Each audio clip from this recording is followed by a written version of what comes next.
So we were having a little conversation regarding what benefits are there to be a human who has lived a life experience in both gender, right? That there is definitely a lot that we have learned and a lot that we have to teach. Yeah, I mean, traditionally in the past, societies would look to people like us to help mediate between the two sexes and stuff because, men are from Mars and women are from Venus. So the mentality, the mindset, although brains can't be gendered necessarily, it's all part of your socialization and all that stuff, but also just the fact that there are innate differences between men and women, and being able to go through this life and to experience both sides of it is an ability that is beneficial to society to have people like us around. Let's break down the brain as not gendered, and that's something that I used to always really focus on when I was in my religiosity state. And if we look at the fact that it's not the brain that's going to make you feel a certain way, and I know when we use the word feel, people get all whatever, but we do feel. There are things that we innately feel during the course of our lifetime. So the brain's not gender, but the spirit, the essence of who you are is something that you could touch, hear, see. It's sense. So when we use the word feel, it's a sense, a knowing that we have as human being, and then other people could actually see. I mean, when somebody looks at me, they're not going to go, "Oh, that's a woman." No. I mean, it doesn't matter what biology I was given. It's an essence of who we are, and that essence is what makes you and me and everyone else in this world. Yeah, and essentially what happens is that, there are markers that signify to other members of society which essence it is that they're encountering at the specific time. Like the woman that was at my hair appointment yesterday, she recognized you automatically as a masculine essence, right? And she automatically recognized me as a feminine essence. And although physically, our bodies don't tell that story, our spirits, our person, right? This is beyond the physical body itself, but our nature is understood. We got to go past the black and white mentality that society loves to place people in the boxes. We have to understand that there are individuals that have a certain essence that automatically gets people to say, "Well, that's a man and that's a woman." And I know that there's a lot of groups out there that will say, "Well, just because you act a certain way doesn't mean that you're automatically a man." I mean, there are women that act that or not, but it's not a matter of acting. It's not even a matter of like being a butch lesbian or a more masculine woman, but that you're still a woman. It's an essence that not everybody embodies. Well, it's something like, when you encounter a person, like we've been watching American Ninja Warrior recently, and just some of those women that compete in it are pretty machista, right? They're pretty masculine-ish and stuff. And there's a certain energy to that kind of masculinity in a woman. But when I feel your essence, when I sense the kind of person that you are, I don't feel that, like that butch woman masculine essence. I feel an essence of a man, of a male, you know, and that's something that a lot of people don't want to accept, is that does occur, that does happen, you know. And living in that essence, and carrying that spiritual marker, because it's a spiritual marker. It's not a G and an F on a license or a birth certificate. It's a spiritual marker that we have, you know, as individuals. And some people blend that spiritual marker in a very well balanced male and female essence to themselves. Some go more towards the male side of it, some go more to the female side of it. Well, that marker, that spiritual marker, is what makes you and me. And that's what allows us to navigate this world in the presence of who we are. Exactly. And that's the beauty of people like you and I, is that we're able to give that kind of a gift to society, to say, hey, look, this is how they act and this is how they behave. And it could be like kind of like a go-between, like helping people get along, helping a married couple get along. Exactly. You know, being able to see things in a perspective, in a way that others just can't, because they're limited in understanding things from their experience. Or they have not been able to unleash, because there is something that you literally learn to go inward and unleash certain powers and certain abilities and certain ways of being that not everybody knows how to unleash. They don't know how to enter the code to allow that character to fully flourish. You know, it's like, I believe that I could teach many men how to be men, how to treat a woman, how to learn how to navigate this world in your masculine essence in a balance where you're not going to come across as some asswipe or asshole. You're going to come across as some very confident, well put together individual. And I know many of you think, oh, Mark, you're not put together. You're all messed up. You go back and forth. You know what? That doesn't make me messed up completely. That makes me a person that has explored his environment, explored every part of me, which has made me a better person today, in my opinion. You know? Now, the problem with that whole mindset, though, for many, is that if I were to use that same way of speaking, right, and say the same thing and say something about that with regards to women, right?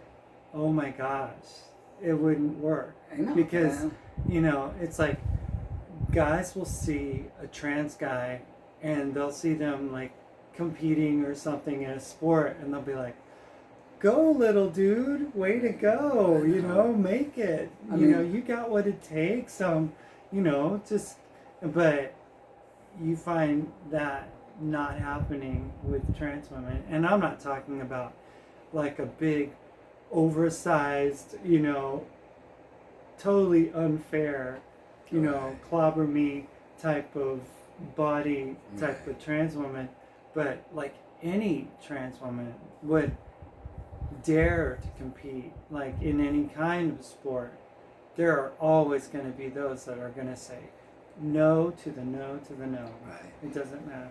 And that kind of speaks to the character of the individuals who do that, you know, because they're either very insecure themselves, or they want something out of society for themselves and can't allow other people to be themselves. Because, I mean, I know there's a lot of really kind women out there that have been supportive of trans women.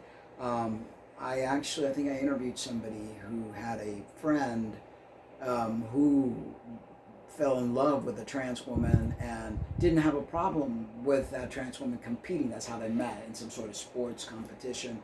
And she was all for that trans woman competing. Yet there are other women, especially in the radical feminist groups, that really have a fit when it comes to that.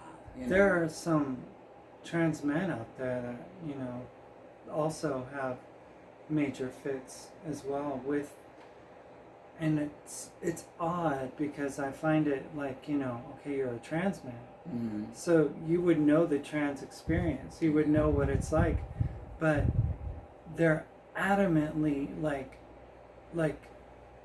it just seems like they have such disdain. I'm not going to say hatred, Right. but there's like this carryover or something from the past or something, or a bad experience, and almost like like you were interviewing your old friend from Wisconsin, and she was talking about things and then relating it to me, and it's like there are these certain things, and it's like this wound from a male, right? And then expect that to be carried over, like a trans man who transitions after living years as a lesbian, is really butchy, and then starts taking tea, changes, but still has that same disdain for men. Right. And I think, I mean, I've been guilty of that. We've all been guilty of doing things of that nature, and it's like hurt people, and we walk around with this chip on our shoulder, and waving these different flags. And I think that that's what creates that kind of mentality. I think if we all learn to respect one another and realize that we all hurt, we all have something we're dealing with, that, even in religiosity, for instance, you get a lot of group. Big. I mean, a big thing with a lot of Christians trying to tell people how to live their lives, and that this Yahweh God's going to come and destroy them. And it's like, whose business is it of yours as an individual to tell somebody else that they need to change their life, or else your God is going to come and destroy them? I mean, but these people are dealing with their own stuff. That's why they're doing this. They're dealing with their own insecurities, their own fears, their own shame, their own hurt. And I think that we need to bring that aside as society and as human beings, and learn to appreciate, understand, and be each other's cheerleaders.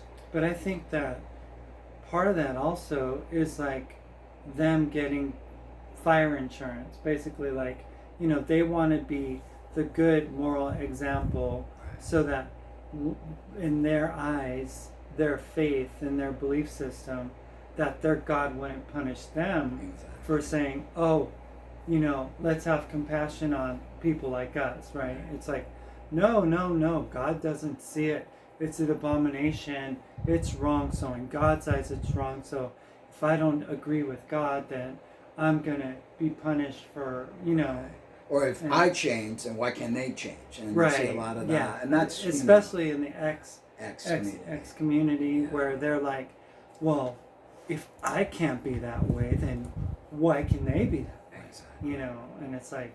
And I know that's what I did a lot of times. It's like, well, if I can't, be who I know I am, and I have to present in the way the world wants me to present, then nobody else can. So gender dysphoria doesn't exist, blah, blah, blah, blah, blah, because it's that mentality of trying to make yourself feel better, and by being like, I'm a better person now because I'm here, so all of you, and pointing fingers and stuff like that is the way that the mind works, and tries to cope with what just took place. I don't know if I'm making any sense, but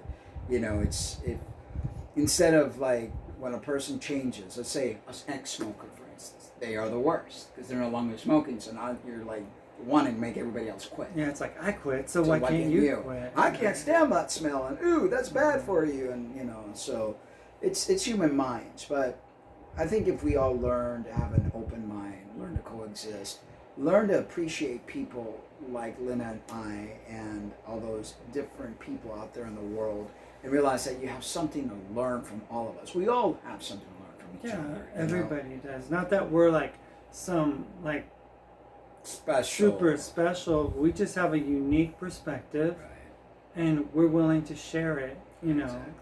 I'm sure that other people have other perspectives that they would be sharing with us. You know? And it's important to have an open mind and an open heart about these issues, instead of being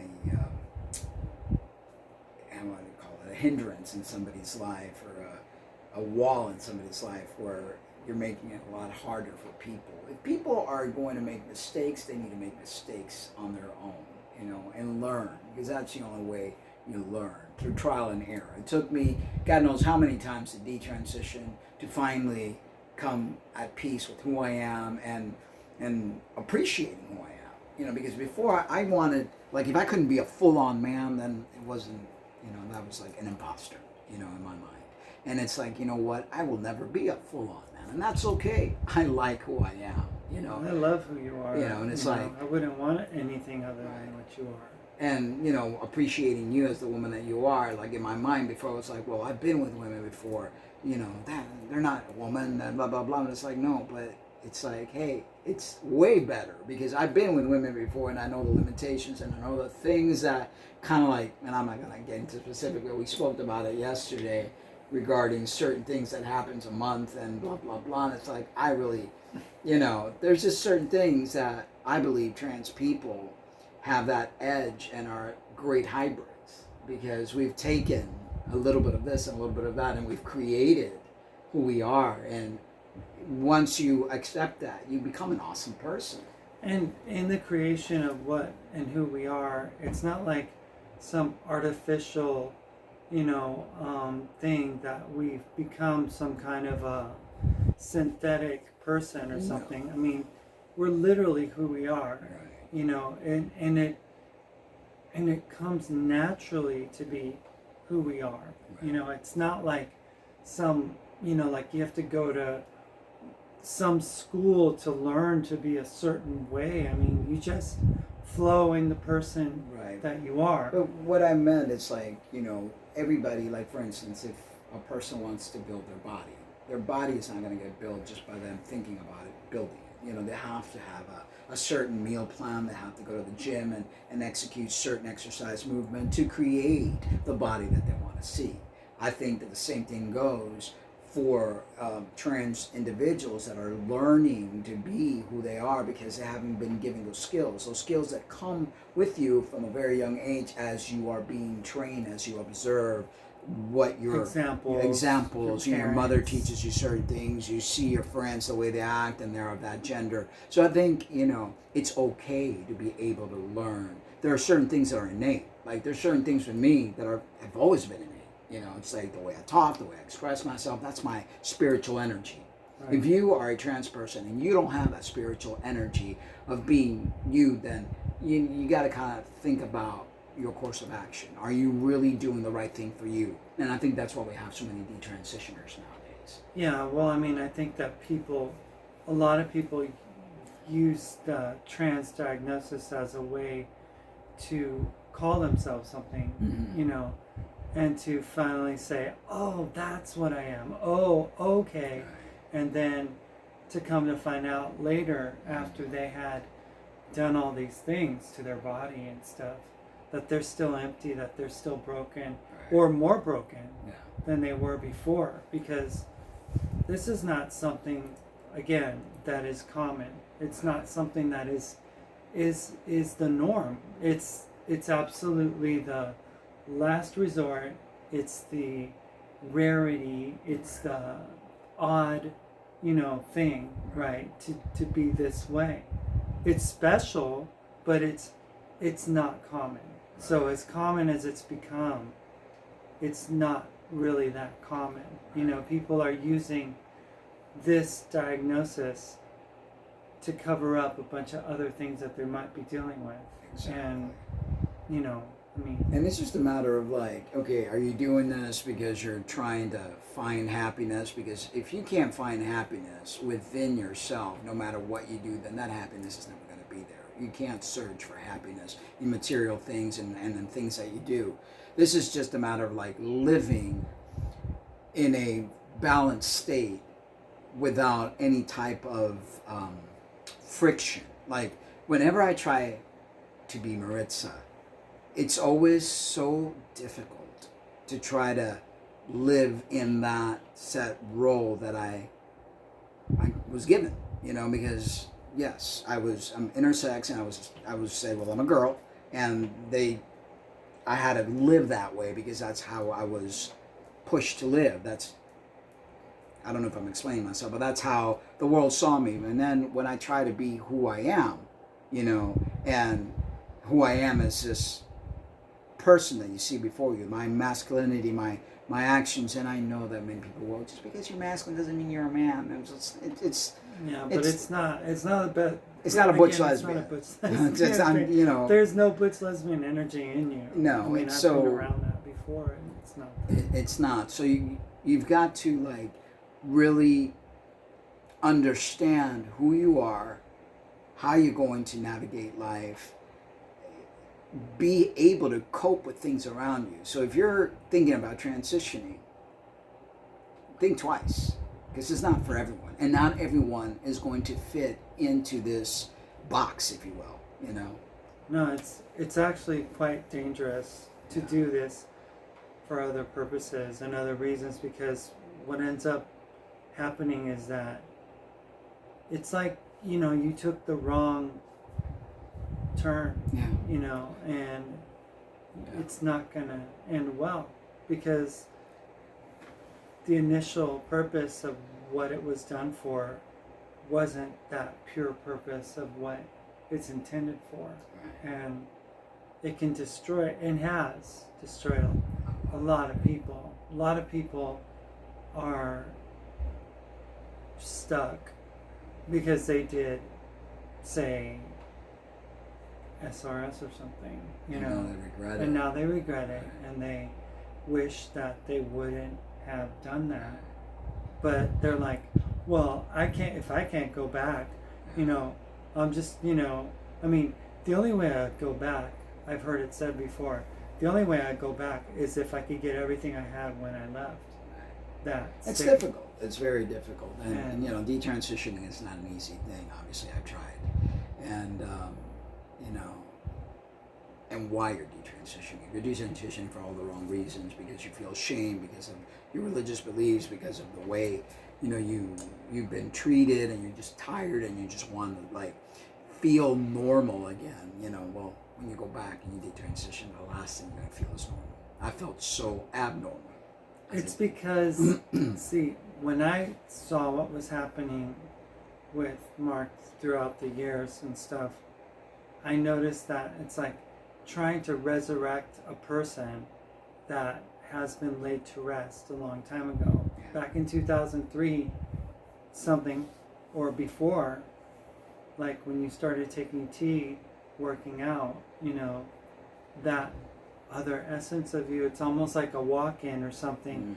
Something just died. So in the years since, when he met me and wanted to detransition for reasons of like wanting, you know, to like be able to be accepted by my family and all the things, and Christianity and all the things that I brought to the table, then you were bringing back a skeleton, like another, like a creation of something that wasn't the genuine person that passed away back then, you know. And it's like bringing that back and putting femininity into it and stuff like that. And it was like it wasn't genuine, because it wasn't your nature.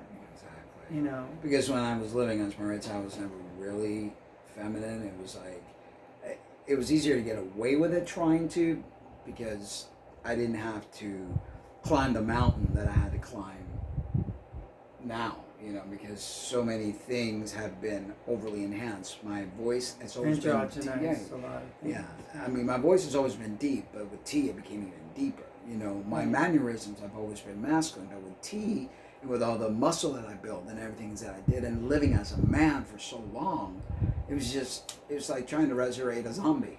Right. You know, it was just like, and everybody else, especially the religious sector, were all like clapping and, oh yes, you go, and they're doing it for their own selfish reason, because then it's like their faith is so little, but they see something change, and then that gives them hope, but not realizing that it's all a facade.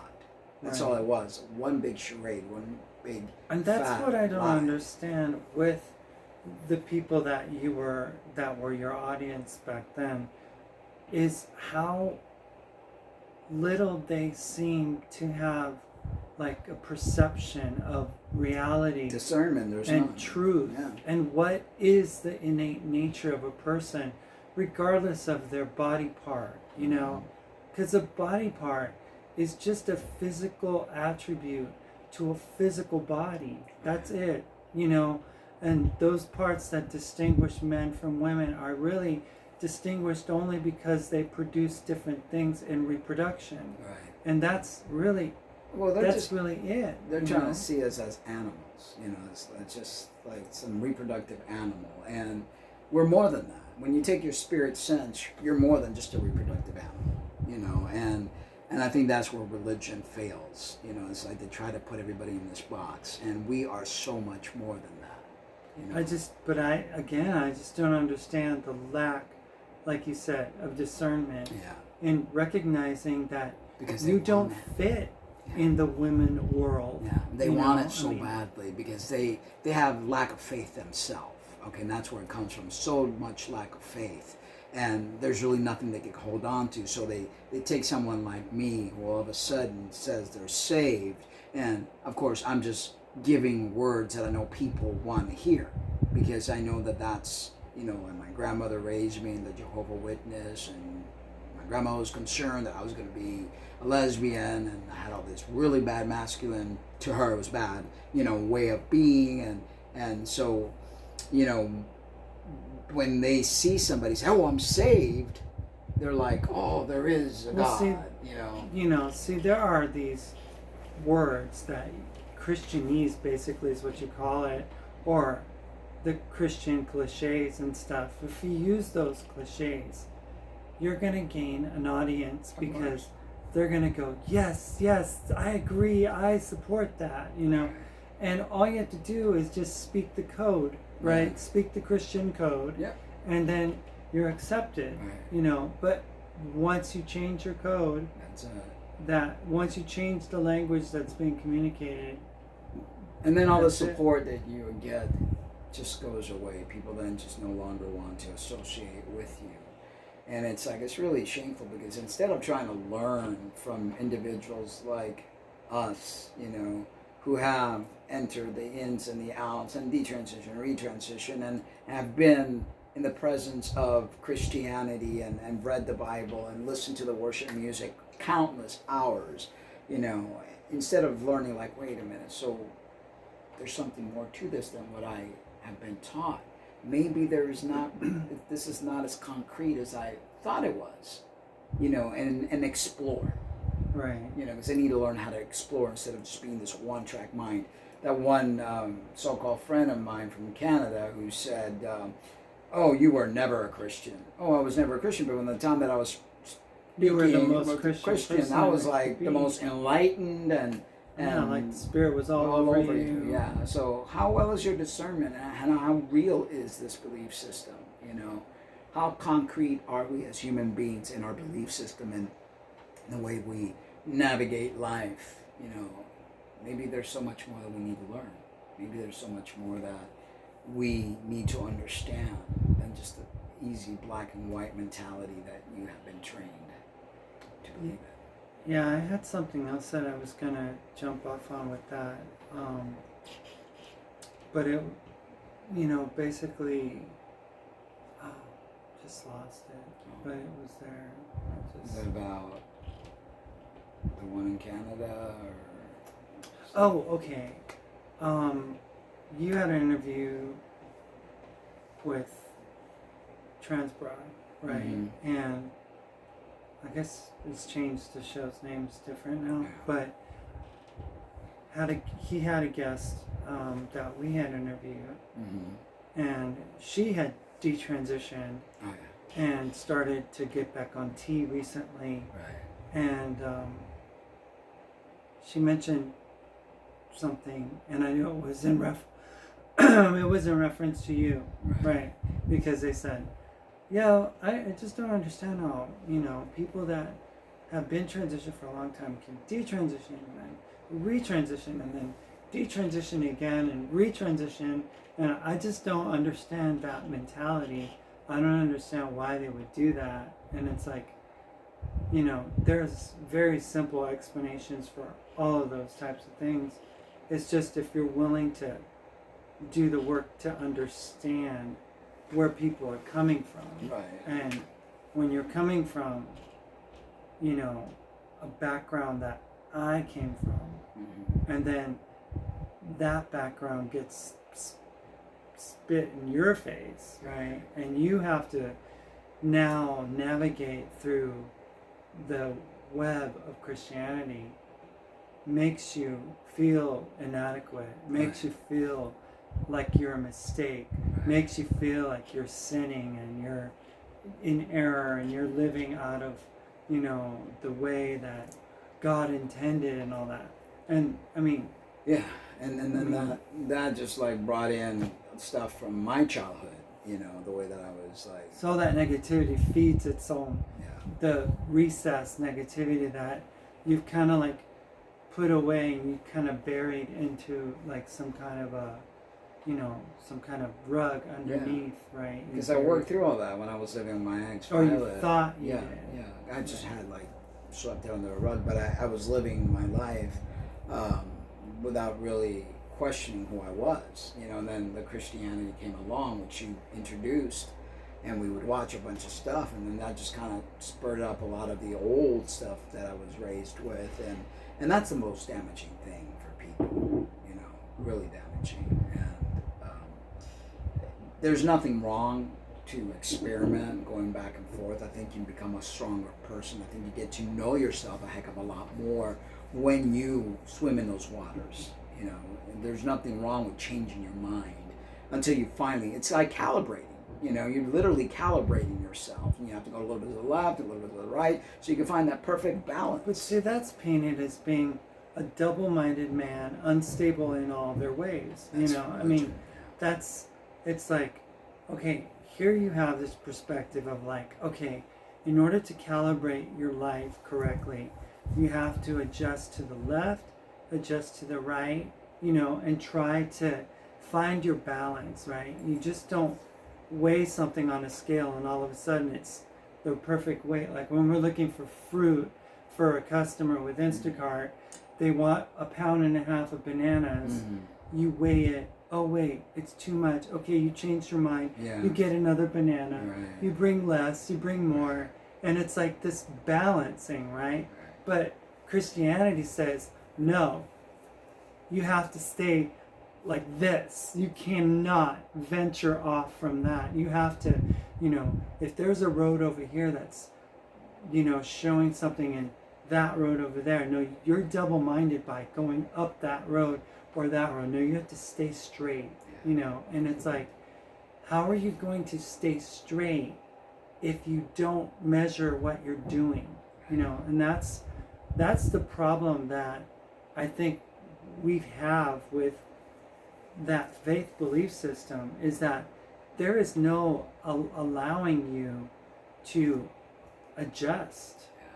You have to be calibrated. It's like, oh, well, you don't have to do anything. Let Jesus do it for you. And it's like, how can Jesus do it for me when he said things that you should do, greater things you'll do? It's like, that's just an excuse and lane to like throw the responsibility onto someone else or to blame other people. The devil made me do it. And just people need to learn to do the work, and doing the work is not pretty. Doing the work is what I've done. Going back and forth. Though many of you criticize that, I'm better off for it now, because it has allowed me to see many perspectives of who I am and where I really feel comfortable. And sometimes you go in and you do it and you still didn't get the full grasp of it, and then you go back and you're on autopilot sometimes until you really hit rock bottom and you realize, what am I doing? I need to like focus more. I need to do this, or I need to do that. And it's okay to veer. Imagine though, if you work as a seamstress or a person who makes suits for a living or something, and you have to measure the person, and then you get the alteration wrong, or you pulled the dress too tight and it got sewed incorrectly, and you have to adjust it and take the sewing thread out and then readjust, and that's double-minded to them, right? And what if the person gained a few pounds over the weekend because they went to a wedding and then they go try to dress and it doesn't fit? Yeah. Things of that nature. No, you have to wear it like that for the rest of your life. Yeah. See, that's the lack of being able to be flexible is just something that you know, the concept of like, I'd rather you be hot or cold, because if you're lukewarm, I'll spit you out. It's like, It's all. so you can't be hot or cold. You have to be lukewarm. Who wants to drink lukewarm coffee? No, they don't want you to be lukewarm. Don't you want to drink hot coffee or cold coffee? That's what Jesus says, not Right. to be lukewarm. I know, Yeah. but it's like, that's the worst tasting kind of drink, Right. is something that doesn't have, you know, so it doesn't make sense. Yeah. The lack of, you know, and that's the thing. It's like the gender box. Oh, you have to fit in that or that or that or that. And if you're born that, then you have to stay that, because you can't adjust anything in life if you have a feminine spirit. You can't adjust anything in life if you have a masculine spirit. It's like, that's the lack. The only way to grow and learn is to experiment, to try things out. And sometimes it takes more than 4 or 5 times. You know, you just can't be married to a concept and just say, okay, that's it, I'm here, I'm done. And that's what happens with a lot of detransitioners. You know, they see that they tried this other thing that they thought was going to be the solution for their problem. They didn't, like, maybe didn't have the ability to withstand certain situations, so they created fear. They couldn't cope with things, so they run back to what they think is familiar, or what they know as familiar. And I know that's what happens in a lot of cases with detransitioners, you know. So, you know, people really need to find out what it is that they want. And that's not by reading something or by watching videos. You need to reflect, you need to meditate, you need to go inward. You know, you need to really do the work. And how that work looks like is different from everyone. It's different for everyone. So, yeah, a lot to learn, a lot to take in, a lot to reflect. You know, instead of judging, pointing fingers, making fun of one another, let's try to communicate. Let's try to understand. Let's try to grow. I'm thinking I want to do, because we should get off soon, and I want to call our internet company and see what's going on. But maybe have a live feed where people could ask questions, you know, and or share their perspective. I think that's something that's important. I think it's really important for anyone listening to understand that our perspective and things that we say on these, you know, broadcasts and stuff, these are really just our opinions. You know, these are our lived experience speaking, like our own personalized life issues that, you know, we've dealt with, we're working through as a married couple, you know, and it's not meant to like judge others, or to, like, you know, I honestly have questions, like with Christians. I honestly have questions. If you have a response, you know, some kind of an answer to give me, I would welcome it. You know, I don't like throw away every opinion, you know, other than the one that I believe or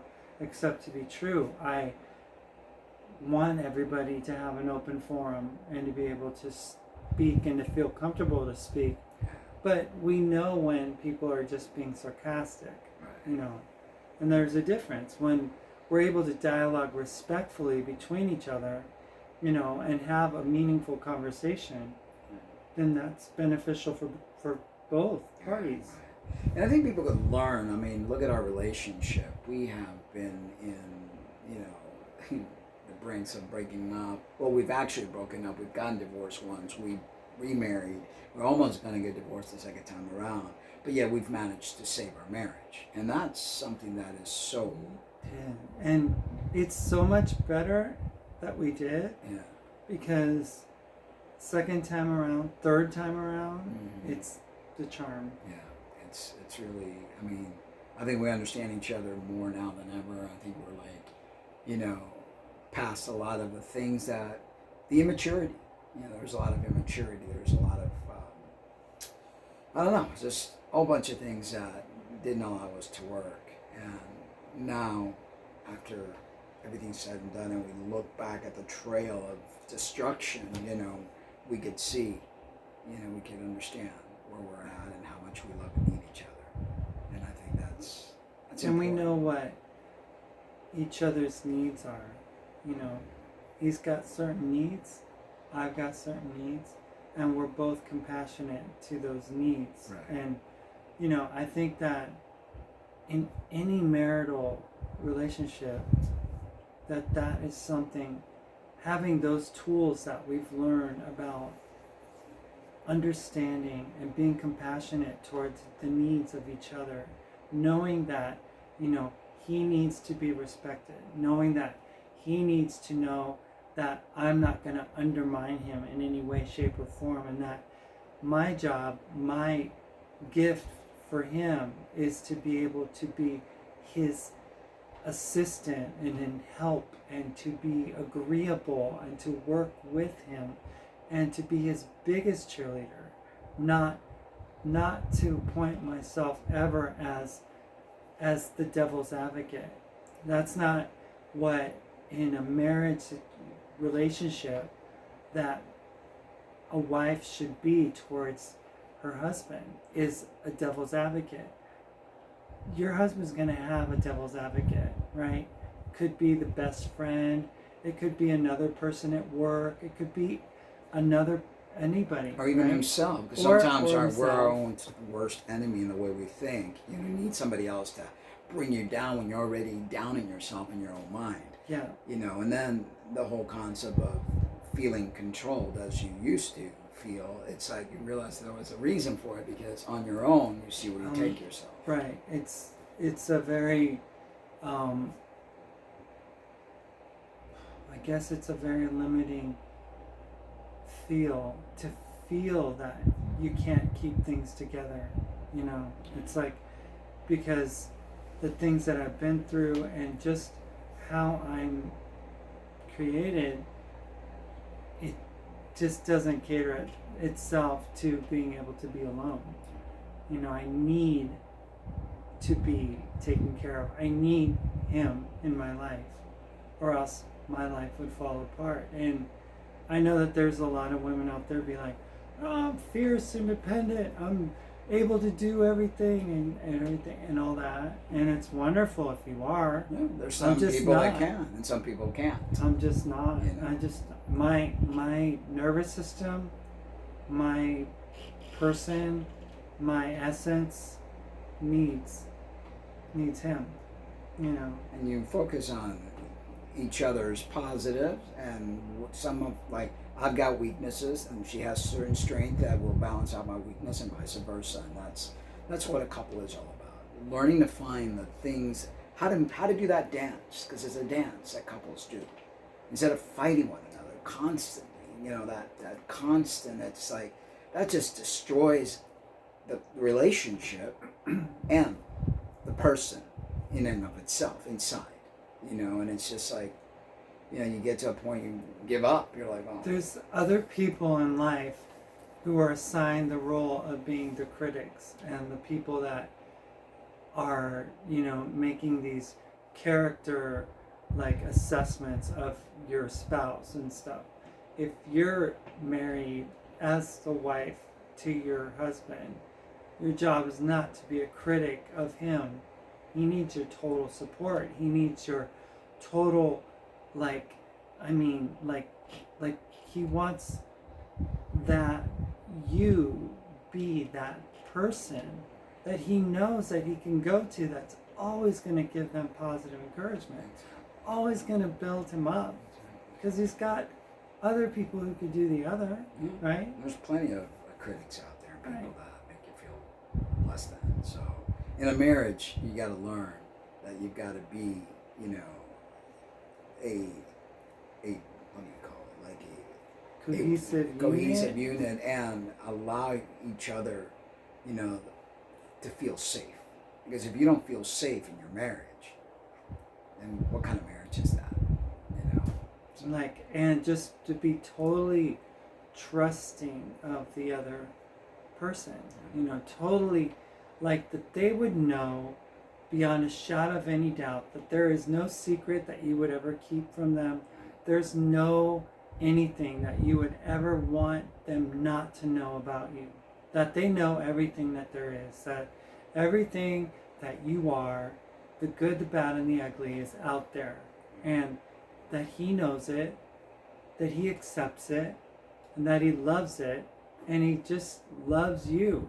and you love him, right? And you just, so that's, for me, what's different in us getting back together is that I have let go of all of my devil's advocacy and trying to be like the other perspective or the other opinion, and we may have differing opinions, and I'm still working on it, but I am very aware of what my responsibility is to my husband, to Mark, to this beautiful individual that I married 6 years ago.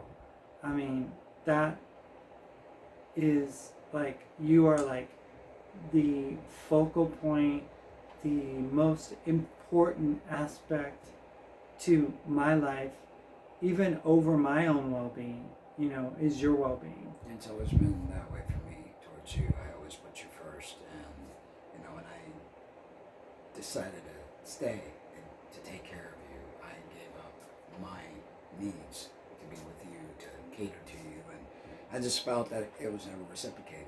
It got to the point where I felt demasculinized. I felt all sorts of different things. So I just kind of, And knowing that now, I feel terrible that you would ever feel like I would ever have demasculinized you, and I accept that happened.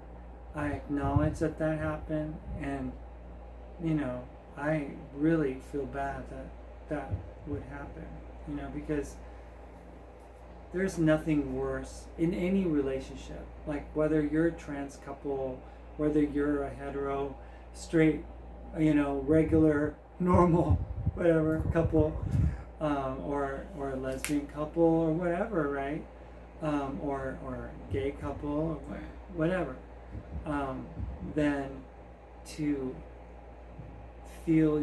make your person feel less than in any way, whether it's demasculinization or anything else, like tearing them down in any way, it's never a good thing for your marriage. It's never a good thing for your relationship, Because then you lose respect, and then when you lose respect, then there's just no, it just doesn't work. So I think this time apart has let us understand a lot of things, and it's because there's always been love. It's just you had issues of trust because of everything that's happened to you, and now it's all good. No, it's just a different environment that we find ourselves in our marriage, where I just have total respect and honor of who he is, and I would never want to denigrate him, tear him down, or say anything. Like, we had a conversation this morning, and I guess I did or said stuff that made him feel negative and stuff, and I'm working on that too.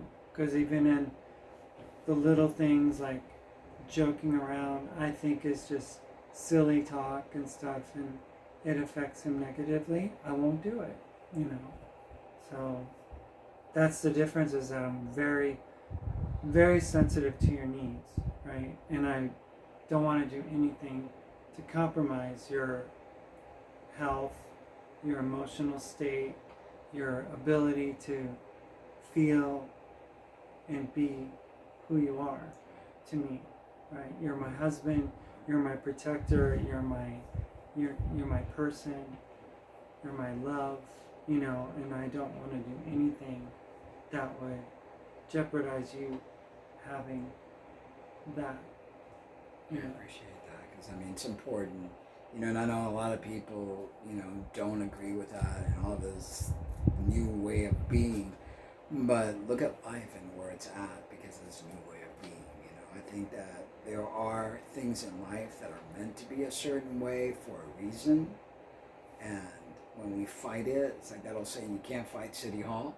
You can't fight certain things, because when you do, then there's ramifications, and you'll see it in your life, Everything always becomes affected. Like, I'm old-fashioned, and I maybe make fun of it, but when we see all this women's lib, how it took place, and how the mother is no longer able to stay home and raise their child and give that child what they need.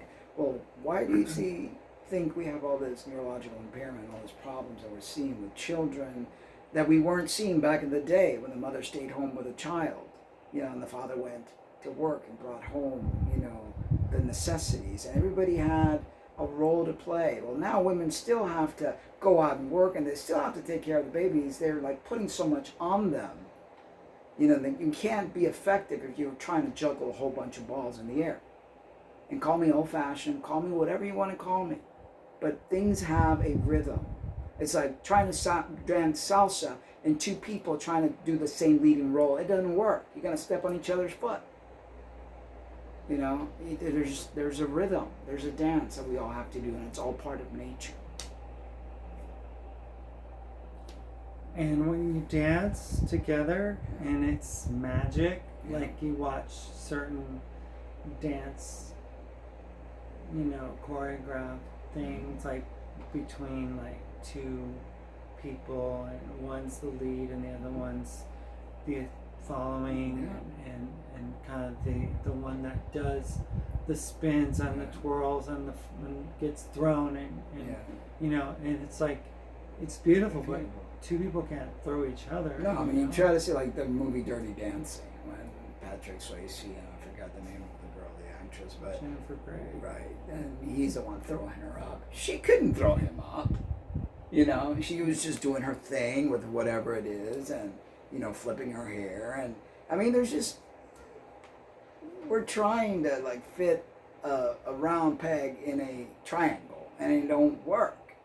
So you just, I don't know. Call me whatever, and I know that I'll get criticized for believing what I want to believe, but I know what works and what doesn't work, and that's why I throw my hands up in the air on several occasions, because I'm like, okay, whatever, then I'll just go back to being what people want me to be, because it's, yeah. But when it works, it's a beautiful dance, and I envision us having a beautiful, beautiful dance for the rest of our lives, because it just works when we flow within our giftings, when we're flowing, and like, I know for me, when I'm not playing the devil's advocate, when I'm not creating any kind of friction, when I'm not like unknowingly, sometimes it's subconsciously being a critic, because raised in Christianity, I'm sorry, I am so sorry, you're raised to be a critic of other people. If a person was wearing an earring, my dad would call them a FAG. I mean, if a guy was, any kind of effeminateness to anything, it's like, if a woman got pregnant, if a girl in high school got pregnant, I remember when I was a kid, my dad would be like, I'm going to tell my sister, don't you ever, because if you do, I'll never speak to you again, and it's like, that's the kind of critical atmosphere I was raised in. That's the kind of criticalness that I find in most Christianity, is that it has no ability to be compassionate to the individual, and always has to find a way to criticize others, like, oh no, they're not Christian enough, oh, they go to the movies. Like, if a person went to the movies in my household, they weren't a Christian. If they danced, they were demonic. I mean, all this stuff, and that's what I have been raised with, and that's the lifetime of, that I've been trying to let go of all that, because it's like, it gets inside of you subconsciously, so that you're programmed to be critical of others, right? And that's the same the criticalness, like we're talking about something this morning. He goes, well, people, if they lose stuff in a fire, they shouldn't be so connected to things. And I'm like, wait a minute. They lost something. I want to raise my opinion about the fact that they lost something. And it goes against your opinion that they're materialistic and that they shouldn't hold on to things, at least they save their lives. So instead of me just seeing his perspective for what it was, which was, don't hold on to things, they can all get burned up at the end. Thank God the family's lives were saved and spared. Let's not cry over spilled milk, because we can always buy a new milk jug. Right? Material things I have come to and go. say, well, Call you me just not don't. compassionate. I'm You're like, not it's being compassionate I'm towards like, the needs I'm of those sorry. people. Material things for me is not something to be compassionate about. I mean, you can't take it with you when you go. You can't take it with you when you go. So, as long as your life is spared and you have love and health, then everything else doesn't really matter.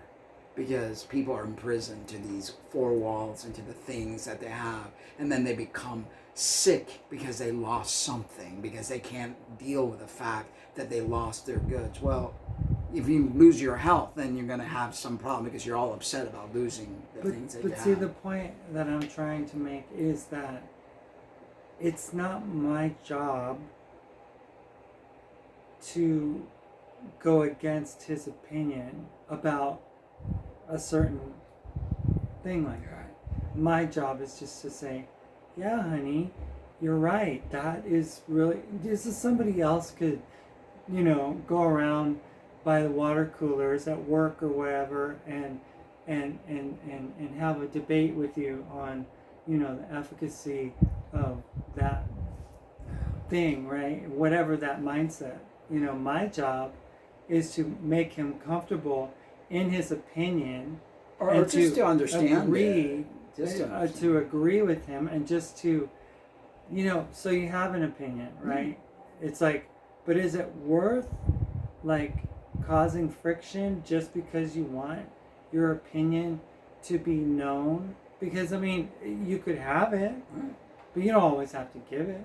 Right. I don't mind you giving me your opinion. I mean, I don't want to be a whatever, but it's like, no, but if telling I know me that that I'm not compassionate, and that's where I was going, wait a minute. But this is where Asperger kicks in. It's like, wait a minute.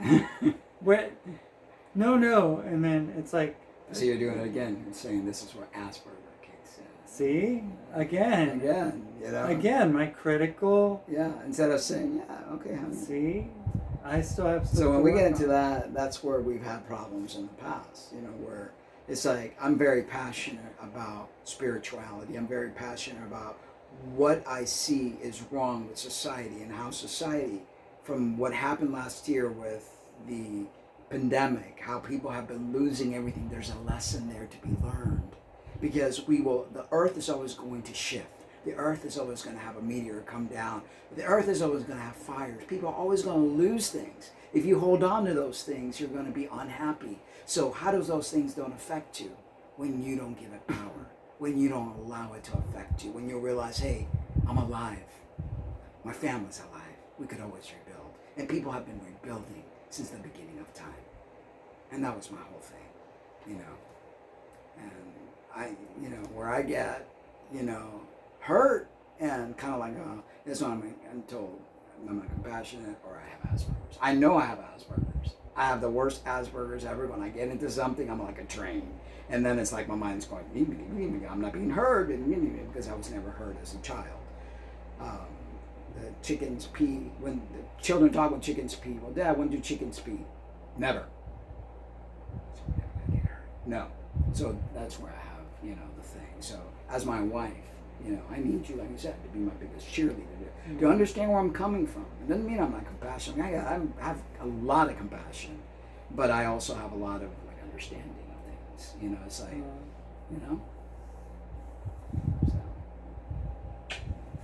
it's all learning.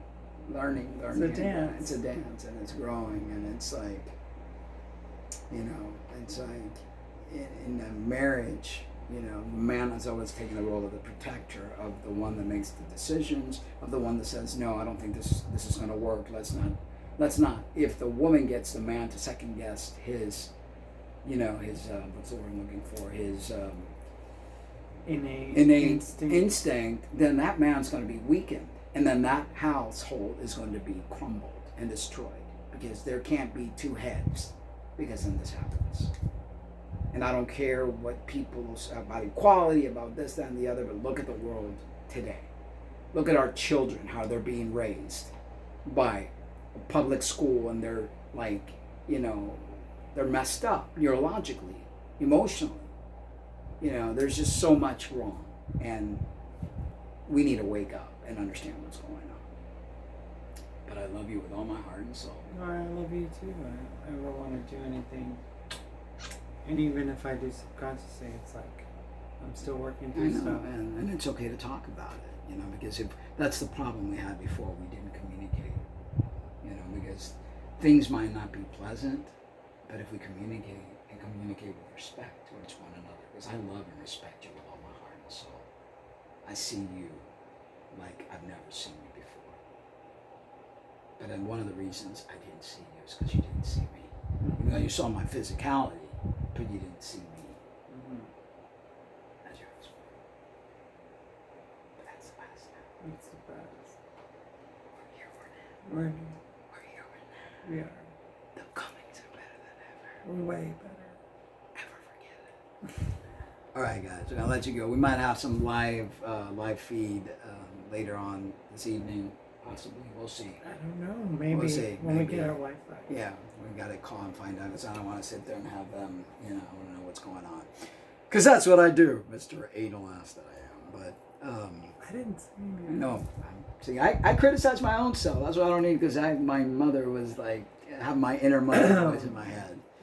So Said nothing. yeah, so we're going to we might have a live feed, so that all of you who have questions, complaints, statements, opinions, suggestions, could go ahead and do so in the live feed. All right, guys, we love you. But remember to always love yourselves too.